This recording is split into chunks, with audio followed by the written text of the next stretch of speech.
Сейчас вот в последнее время много там иронизируют, шутят о том, что есть новые медиа, но были старые медиа и так далее.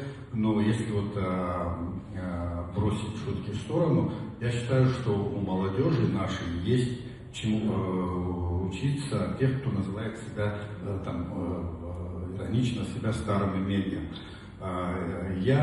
Мне недавно, мне где-то попалось относительно недавно интервью, по-моему, фрагмент интервью Эдуарда Шеварднадзе, который, в общем, он дал, уже будучи на пенсии. И вот он, рассказывая о том, в общем, о войне в Абхазии, он как-то сказал, что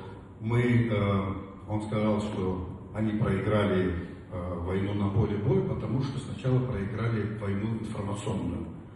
И я считаю, что это большая, лучше никто не может сказать о наших журналистах, которые работали тогда, чем это сказал враг, признал. Мне кажется,